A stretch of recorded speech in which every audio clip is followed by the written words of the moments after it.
Unites.com, redefining Bollywood.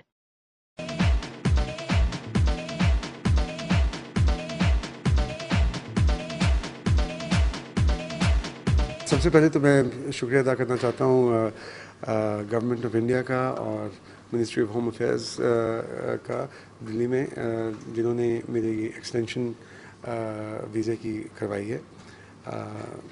उनका बहुत बहुत शुक्रगुजार हूँ। ये एक्चुअली एक नॉन इशू था जिसको अननेसेसरीली इशू बना दिया गया।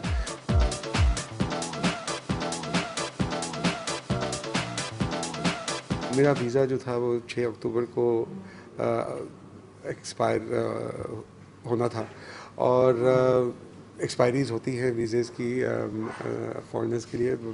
वीज़ा एक्सपायर होते हैं और फिर रिन्यू भी हो जाते हैं। आपको मेरे 14 साल इसी तरह से गुजरे हैं, तो ये साल भी कोई नया नहीं था मेरे लिए।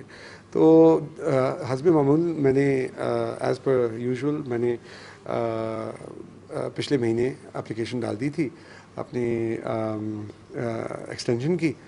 और फिर एक दफ़ा आपने एप्लीकेशन डाल दी हो तो उसके बाद फिर आपको इंतज़ार करना पड़ता है जवाब का from the ministry of home affairs.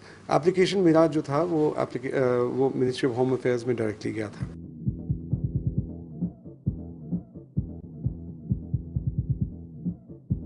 अब मुझे अब कभी कभी उनका जवाब 2 दिन में भी आ जाता है, 2 हफ्ते भी लग जाते हैं, 2 महीने भी लग जाते हैं।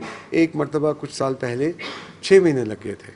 ठीक है, उनके प्रोसीजर्स होते हैं और मैं उन बेहद इज़्ज़त करता हूँ उन प्रोसीजर्स की, नो इश्यूज़ व्हाटसोएवर। तो ये एक नेचुरल चीज़ थी।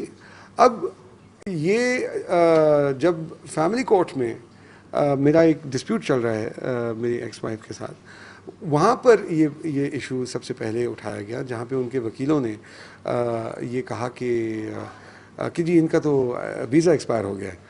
तो उन्होंने कहा कि जी अगर एक्सपायर हुआ है तो वो जाने, इमिग्रेशन डिपार्टमेंट जाने, इसका हमारे फैमिली कोर्ट से कोई ताल्लुक़ नहीं है, you please put this aside.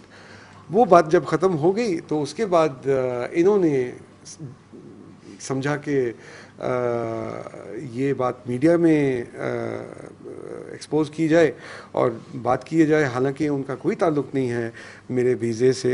It is got nothing to do with them, it's between me and the government of India as a foreigner my self.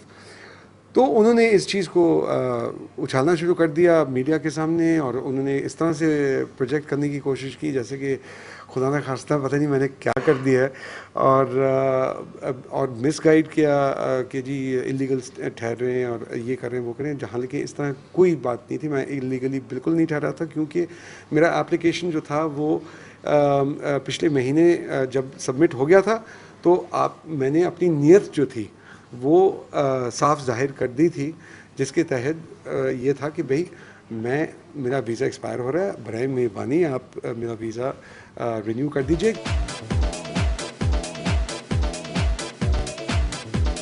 हाँ जी, बिल्कुल मैंने अप्लाई किया है इंडियन सिटीज़नशिप के लिए।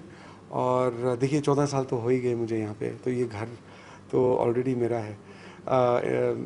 मैं अपने आप को एक मुंबईकर समझता हूँ, मैं अपने आप को इंडियन ऑलरेडी दिल से समझता हूँ।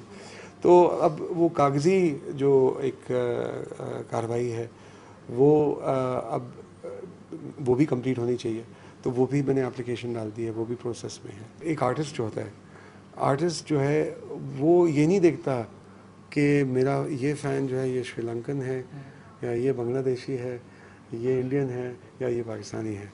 वो देखता है कि भाई आपको मेरा गाना पसंद है, मेरे लिए इतना ही काफ़ी है। तो प्यार जो है वो सब जगह से आता है। मेरा घर यहाँ पे पिछले 14 साल से है और अब मेरी कर्मभूमि यहाँ पे है। तो मेरे लिए यहाँ पर जो जितना मैंने अपनी ज़िंदगी में कहीं पे इतना वक्त नहीं गुजारा जितना मैंने यहाँ पे गुजारा है, 14 साल। मैक्सिमम अगर मैंने कहीं गुजारा था तो वो इंग्लैंड में था, वो 8 साल था।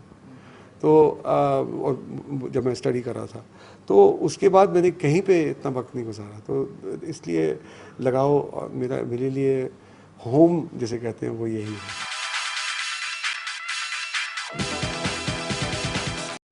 Thank you for watching. Click on the subscribe button and stay tuned.